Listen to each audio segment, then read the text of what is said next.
Hey friends, a quick note before we launch into our episode today. Alex and I have been making a lot of updates to our audio settings and getting some new equipment. And unfortunately for this episode, we did have an audio malfunction. So you will have a less than perfect audio experience. And for that, we apologize. This has been quite a learning experience. And a quick reminder that this coming Friday, July 26th, I'm doing another musicality webinar. And if you're interested in learning about it, the link is in the show notes. It's going to be from 12:30 to 2 p.m. Pacific time. And if you can't join live, there will be a recording, so you can still register. So check out the link in the show notes and let me know if you have any questions. And now, here is the Tango Banter.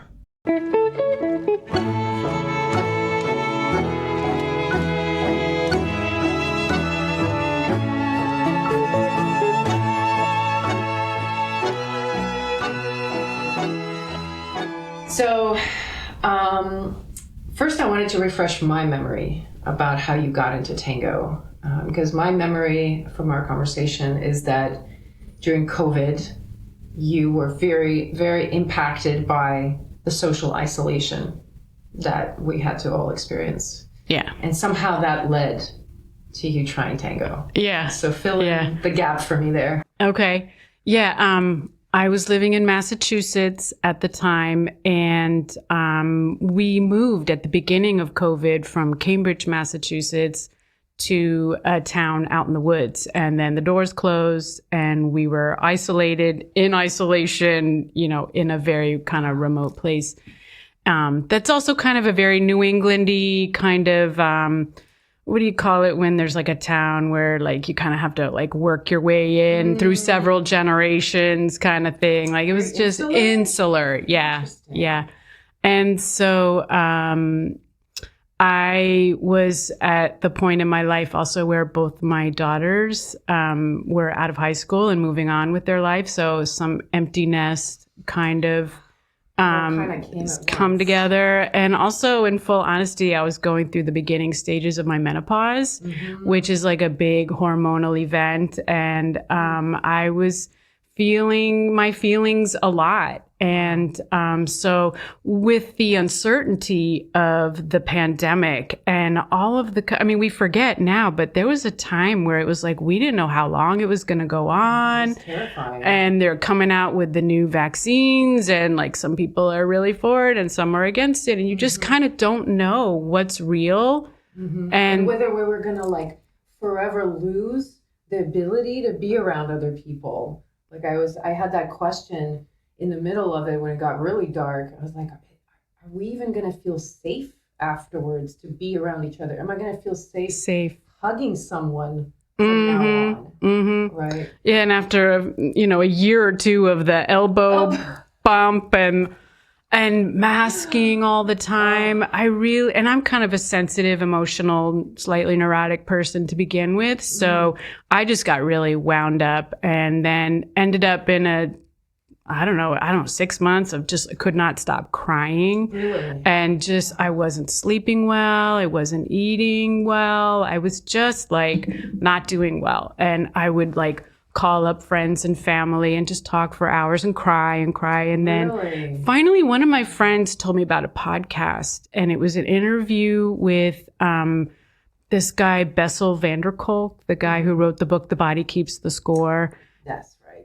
And he works with a lot of PTSD veterans and stuff. And he said something that really struck me. He said, the idea is that the body is holding the emotions that we can't process through other ways. And it just gets stored in your belly or your back or wherever it is. And he said, I have more faith in ballroom dancing, social dancing to process and alleviate anxiety and depression than I do in talk therapy. Wow. And I was like, wow, that seems like something maybe I should follow up on, because I had just started therapy at that time. I'd done it before and I was like, I'm fine. And then in the middle of the pandemic, somehow I managed to get a therapist because they were like few and far between at that point. So I had recently started a therapeutic connection and, told her like, I'm thinking about doing this. She's like, absolutely, you should try it. So I got my husband to go with me over to the next town to the Arthur Murray, and we did like a 4-session package. I cried the whole way there. I cried during the whole lesson. Wow. I cried the whole way home. And then I was like, I think I want to keep going. So we did that. And then after, 2 or 3 weeks, my husband lost his job. Oh. And I was like, wow, one more thing. You're still in Massachusetts. We're still in Massachusetts. But he's a very seasoned professional person. And actually he got another job within a week. It wasn't that hard for him, but he got a job in California. And we had lived here before. In fact, both of my daughters were born here. And he's like, wow, I think I'm going to take this job, but I can do it remotely. It's in LA. And I'm like, no, can we please go? And he was like, well, we've moved around a lot for my job. Like, let's move for you. So we sold our house and moved back to LA in 2022. And as soon as I got here, I went to Arthur Murray again. Was like, I want, in the manager's office. I'm still in my crying phase. It's not as bad, but I'm still crying because now I'm in California. At least I'm getting the vitamin D and the sunshine. And so at that point, my husband was like, this is for you. Just keep going. I support you. You go dance. It makes you happy. It's not for me. And I'm like, okay. So I'm taking classes there. And it's okay, but I'm feeling like I'm still searching for something. And then one day my coach was like, I think you might like Argentine tango. Like, let's try it. And, tried it, and it's their version of it. So it wasn't American tango. It was sort of Arthur Murray, Argentine tango. So, but still the music and the embrace, and I'm thinking in my mind still kind of in this therapeutic mode, wow, I'm really touching somebody with this. And by this time I've listened to more podcasts and I know about this term co-regulation and what that means. What is co-regulation? Co-regulation is when you are in contact with another nervous system, with another person, and they're giving you cues of safety because they're looking at you. We're talking and you feel seen and heard and safe and loved. And that's co-regulation. And we're actually designed for that with our nervous system. We have all these chakras and nadis and all these ways that we want to connect with one another. And we can be on our own. That's fine too. That's good. But we also need to be together. And that's when it's clicking in my mind, why the pandemic was so hard for me. It's I was already kind of starved for connection, and having that, intensification of isolation, it pushed me into a state where I was like, I can't even function anymore. And I'm noticing through the ensuing months of having a regular dance practice, I am calming down. Wow. And I am feeling excited again to be around people. And there's something about tango in particular with the extensiveness of the touching. And as opposed to I also like swing dancing and jive or Lindy, and I'm kind of my personality is sort of more suited to those dances, but there's not enough touching. So I'm still now also at my age, with my knees and everything, it's I don't want to be jumping around that much. And so the character, the quality of tango, it's more mature. It's a mature dance. And so just to go back to this idea of co-regulation, there you are, you're touching another person. It's like an electrical current. Yeah. We're electrical beings and there's impulses. So you're making that circuit. And then the two of you as a unit, you're also trying to harmonize with the music. And so once you get that sound vibration thing happening, and I happen to really love the tango music. I didn't really know. From the beginning, you were enjoying the music.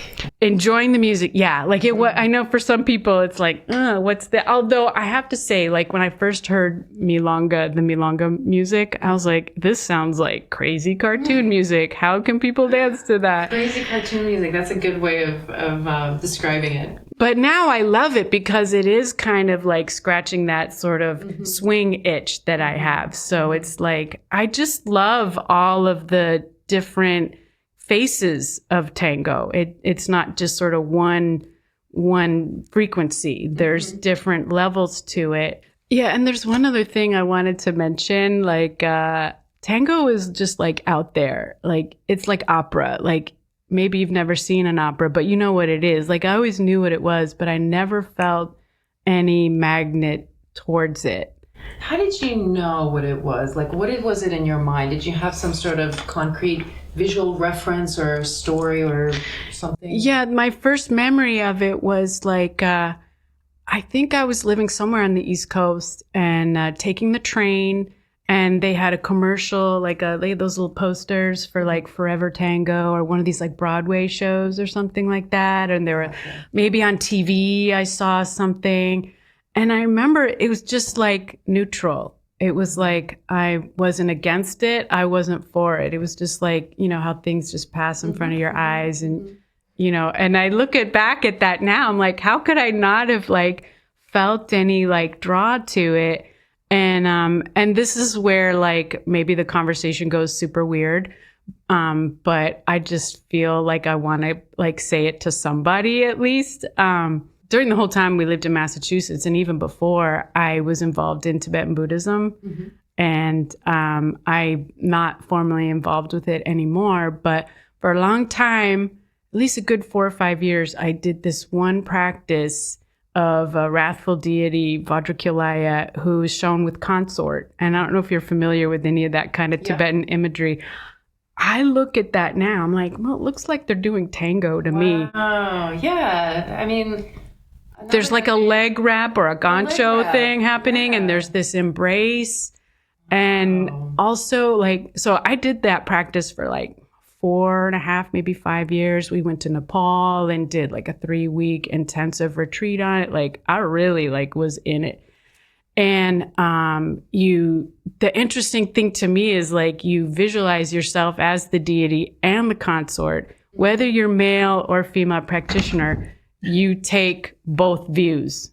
So like you visualize yourself as the male and the female essence. And so like, and now like as a dual role dancer, like that's very comfortable to me.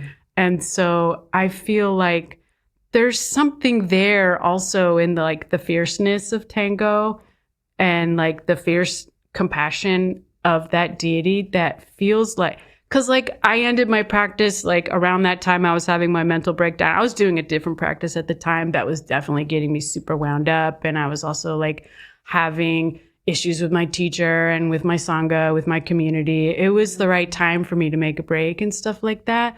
But it was also like a way to just like let all the formality go and then just go live my life from that perspective of trying to conduct myself with a fierce compassion, which for me, I'm a very yin person to begin with. So like a lot of it is internal and stuff like that.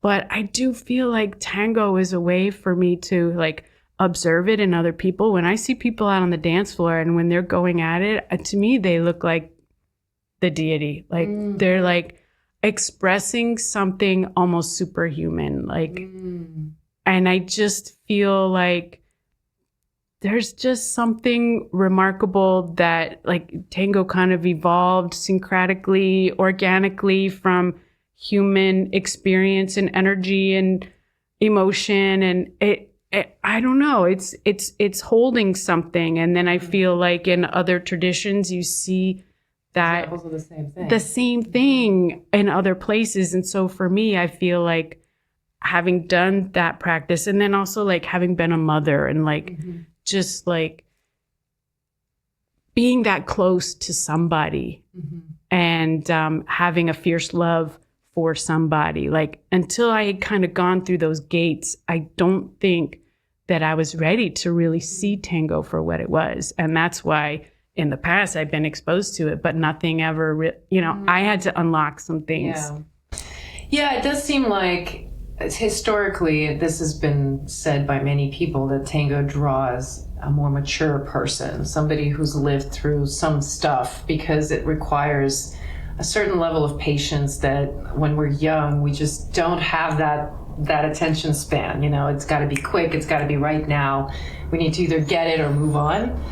And even when I started tango relatively early in my late 20s, but even then, I got into it not for the reasons that I dance it now. Like, I got into it because I was into a guy. Like, it was just kind of accidental that it ended up being tango that he was into. And for a long time, it was this this thing that was there for me to do. And only over time that I lived my different, I guess, dramas that we live out in our lives, and we go through certain pain and certain suffering, that tango became something different, where I found the real value of it, perhaps, but maybe not necessarily real, but it's a value that grows with you, something that evolves with you as you change. And even for me recently, I've been thinking that the reasons I dance have changed quite a bit. And if those reasons hadn't changed, I wouldn't be dancing. I think tango kind of requires that of us. Because as we grow through these different stages, it's like we either find another face of it or we lose interest. Yeah. Right? So that's life, but I do feel like tango does have a lot of different faces, and to be honest, like, you've helped me through some of the obstacles that I've encountered in my short time in tango, listening to your podcast, like just finding other tools to make it okay to like just be at the milonga, like learning how to like meet other women and make friends, and like really starting to like build my social capital in my community and like spend time talking with people, and then finding joy in that. And then also like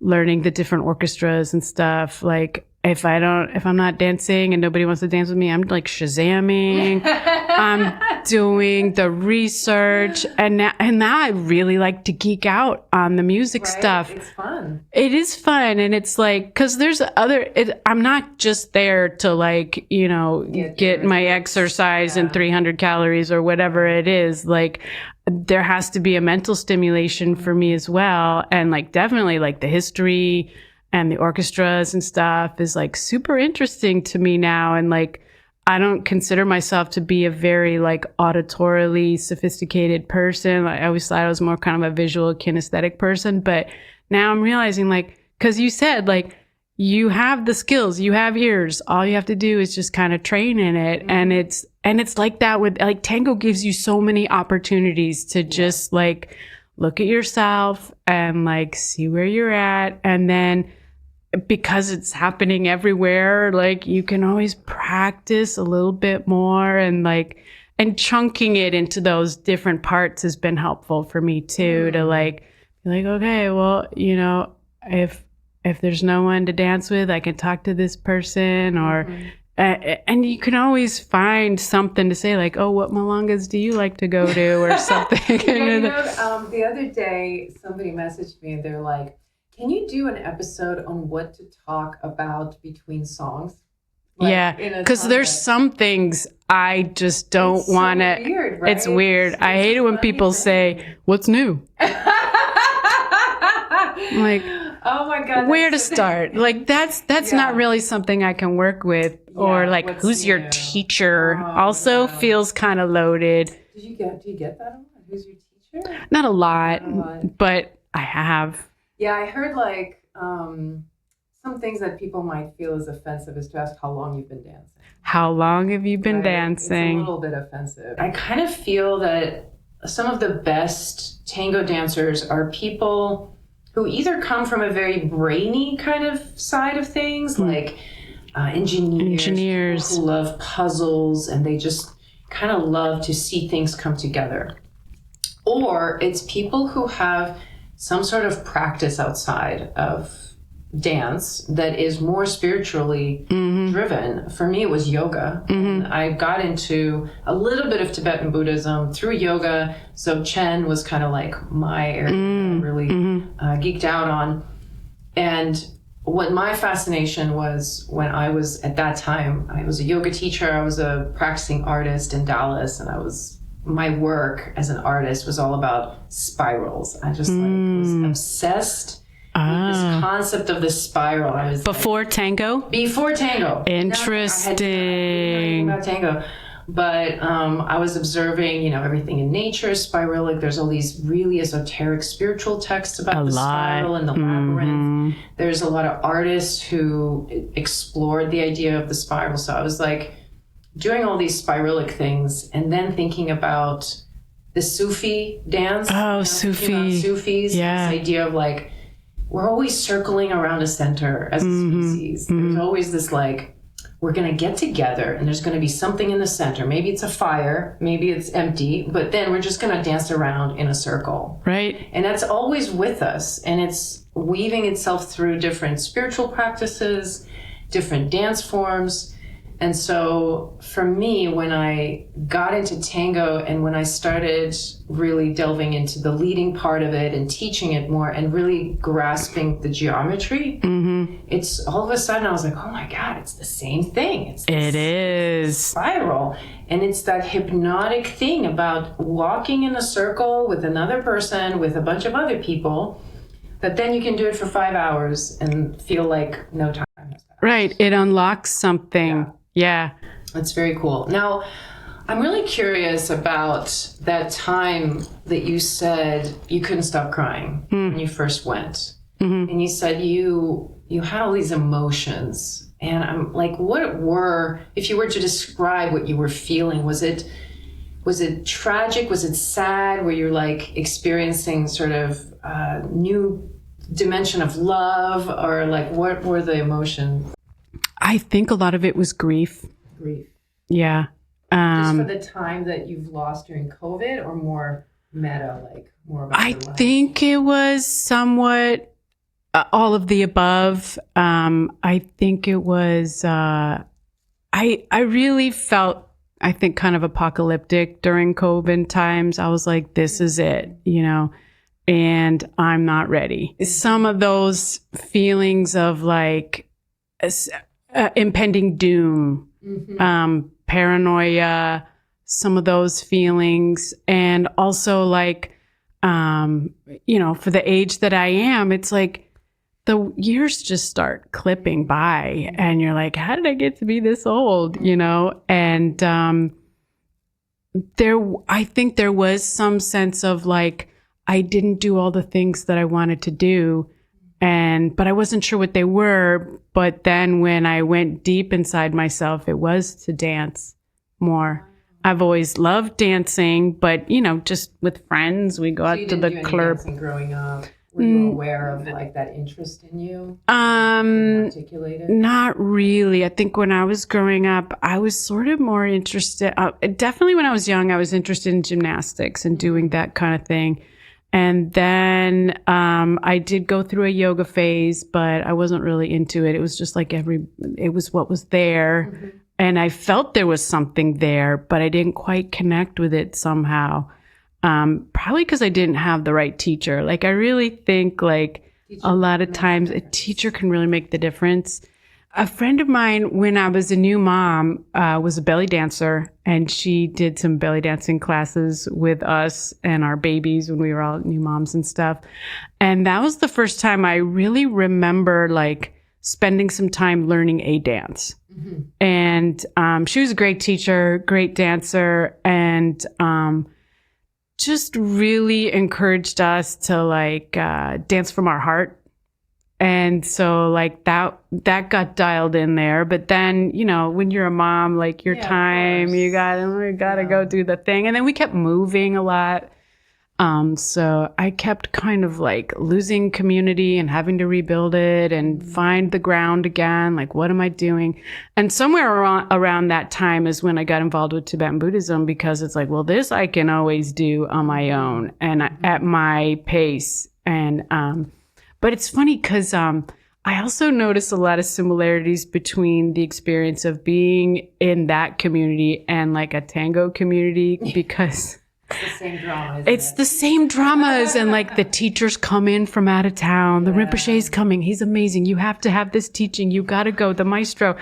And it's like, it's true. They're amazing. You know, they're coming in from out of town, but it's like finding the way to be discerning about it. Like, this is for me. You know, it's great for you, but maybe it's not my time to learn this thing.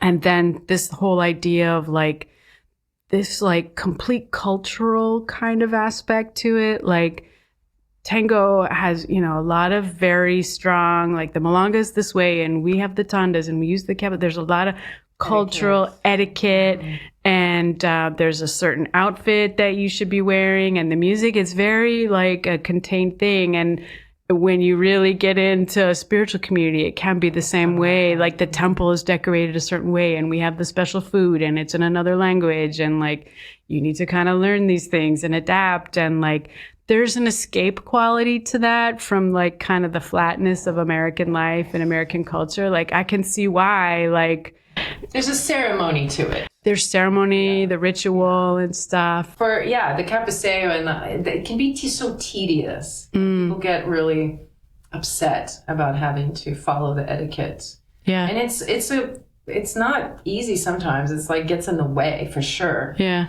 But somehow it serves a purpose. Part of this, like, you got to rise to the occasion and to the best level that you can. Mm-hmm. You know, you got to rise to that place where it's not normal life. You're not just going to show up the way you do in normal life. You're going to show up for this thing. Mm-hmm. That's kind of the value of it for me was, again, it's something that I think comes with time. Mm-hmm. That, because for sure, the way I even describe it now, if you were to tell me this like 10 years ago, like, forget it, I'm out. Yeah. It's like too much effort. Yeah.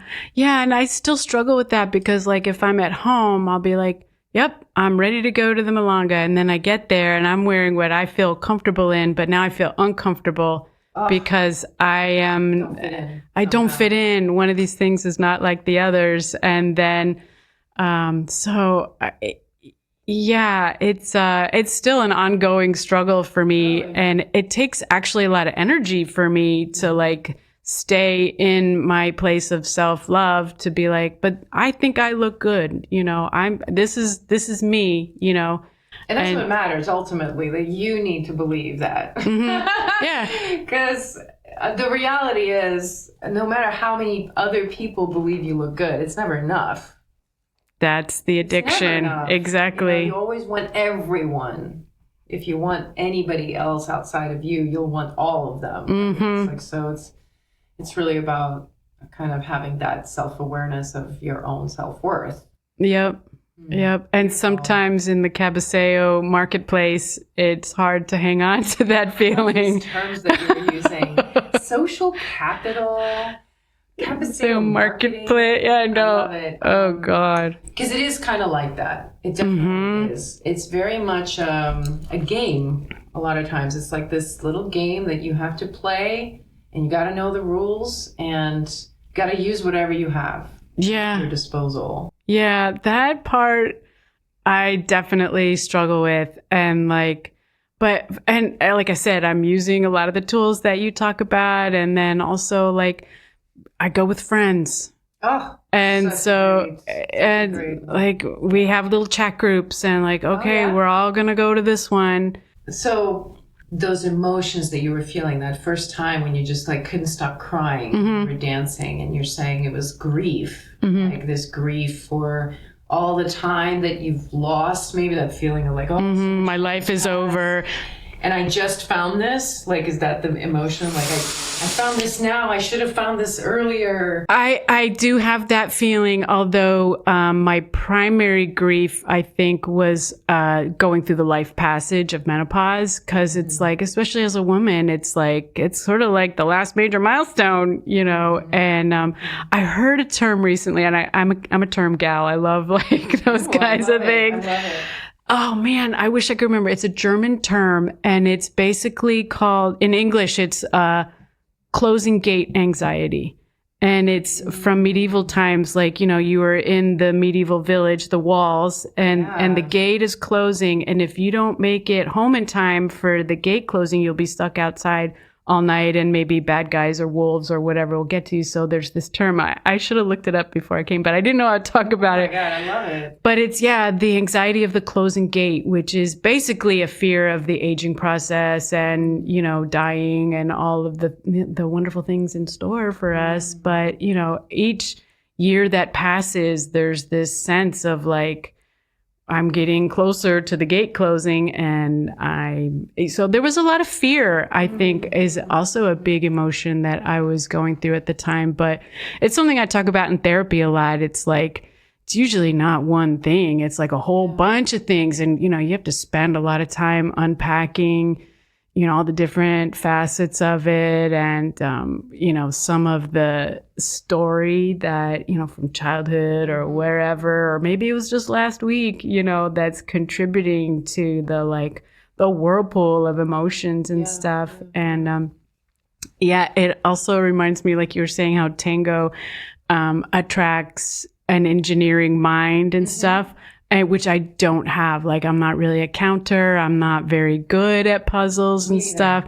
But I think it also attracts like an emotional heart, and for me. And in Tibetan Buddhism, like your heart and your mind, they're kind of like the same thing. It's like, that's where some of your knowing is about what you're here to do and like what you are trying to get in touch with and stuff. And so, I feel like that's common when I hear people who love the music from the start. Mm-hmm. You just have that emotional It's an emotional to the music, and it's indescribable. Like, I've talked to a lot of women who said they heard the music like 20 years ago, and they had this emotional response to it, and then 20 years later they started tango. Like, the music made such a profound impact. And I always joke that maybe it's like tango people from the past coming back to life, like living a different life, and you hear the music and something in you remembers your past life as a tanguero in Buenos Aires. That sounds right to me. Speaking my language. Did it shift for you? Did the emotions evolve and become something different, or did you find like different place of fortitude to deal with them? Like, how did that transition take place? I think my experience of crying uncontrollably, it lasted about 6 to 8 months. Wow. And you were dancing tango at this point. By the end of it, I was introduced to. Oh, okay. Yeah. So once you started tango, though, I wasn't crying as much, although it still happens from time to time. And actually now I'm really happy, when it happens, because I'm like, I also kind of feel like it was like a prime the pump kind of experience. I think there was a part of me that was kind of dead while I was living or something like that. Like, I don't know. I all that time in Tibetan Buddhism and stuff, I was such a grind. I worked so hard. I was trying so hard. I studied so hard. And like... Gosh, we're so similar. I feel I had the same thing with yoga. Yeah. I 10 years of just like, I was studying everything. So committed. Every single workshop. I went to conferences. I just tried. Breakfast, lunch, and dinner. Yeah. All of that. And letting it all go was an important step for me. And then I was in sort of a free fall. And then I feel like I found some ground when I hit tango. And it was just sort of like, even though I was feeling more together and better, I still was very confused and just sort of like, what am I doing?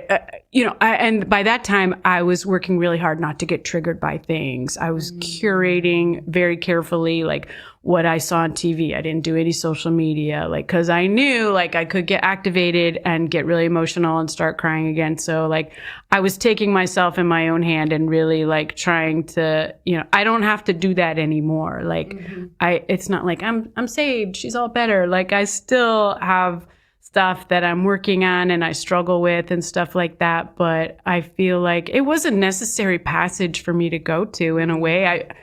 I feel like finally like an adult somehow, like after all these years, but, and also kind of like, especially after being a mom for so many years, like really like giving myself to my kids and like loving that, really just giving that my all and learning to love really deeply in like a very like open-ended, no strings attached kind of way. Like I had all these pieces that I'd worked on that were like disconnected. And now I feel a little more integrated as a person where my emotions are not something that are just overwhelming me all the time. They were like kind of pent up or sitting under the surface. They waiting. were pent up, they were buried, and then they all came bursting out. And then I slowly learned to like, oh, this is something for me to work with. This is something to bring to my dance. This is something that like, if it arises while I'm dancing, then I'm like, oh, wow. I'm glad you said it because I do too. I sometimes tear up and it will be very sudden. I always hope that people just let me be and not, like interrupt that, because it does feel like it's coming from this very special place where you're so connected with the music, and the music is giving you some sort of transcendent alchemical experience where you're just feeling so much that it has to come up in this way. It actually happened to me last week. I was dancing with a fellow and he started crying, and I knew beforehand that he was having a personal situation, and I just said, oh, you're going to be okay, honey, and then he just started sobbing, and we danced through it. Wow. It was actually very beautiful for me to like be the container. To feel it. I felt what he was feeling, and I didn't know all the details, but like I knew enough, and oh my God, and then, dance is over. We hugged, he went outside and collected himself. And then I saw him dancing the rest of the night and he was fine. I was like, wow.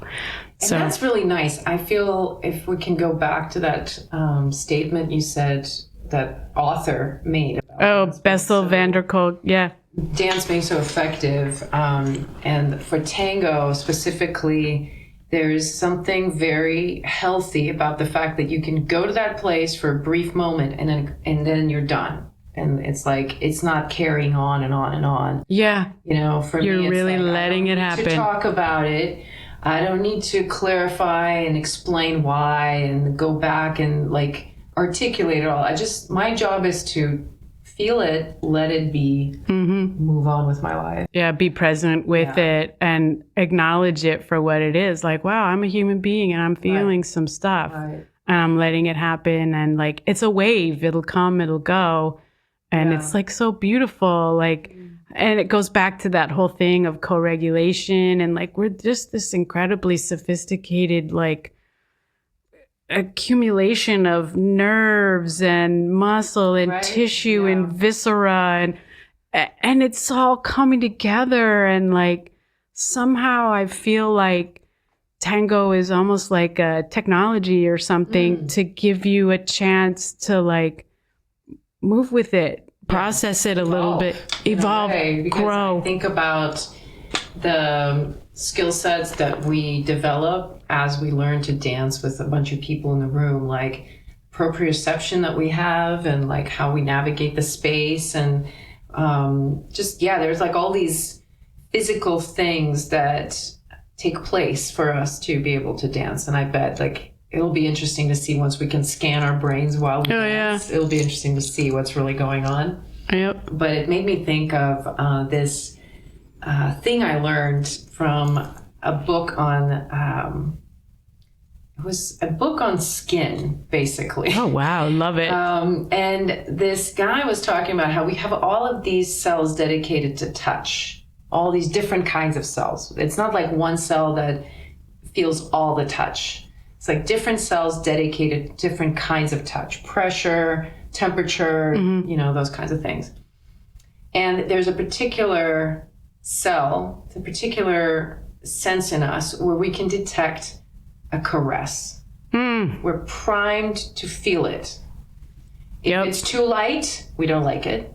And if it's too heavy, we don't like it. And like, it's just that sweet spot. And we all know what it is. And my sense is that when we dance tango, what is the embrace? Yeah. The embrace has to have the caress quality in order for it to feel correct. Otherwise, it feels too light or it feels too, obviously there's different degrees depending on how you harmonize with the person. So Right. it can be more tone, less tone. Oh, there's so many variables. Yeah, but still, we're like this matrix. Yeah, we're like primed to find that kind of experience with another person. We liked to be touched in this very particular way, which is sort of the building block for tango. Like, it doesn't exist unless we do that, which I think is very beautiful. And when your skin is receiving those signals, it's telling the rest of the nervous system, oh, we're safe. Yeah. Because we have time to feel caressed, to feel this. And so that down regulates all the anxiety and then up regulates all the joy. And it's like,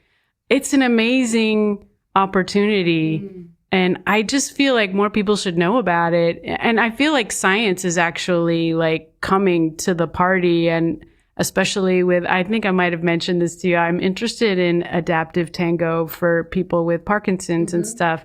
And it's like, they study tango in a very like rigorous academic way. Like, they've discovered like all these benefits for people with Parkinson's that tango uniquely provides.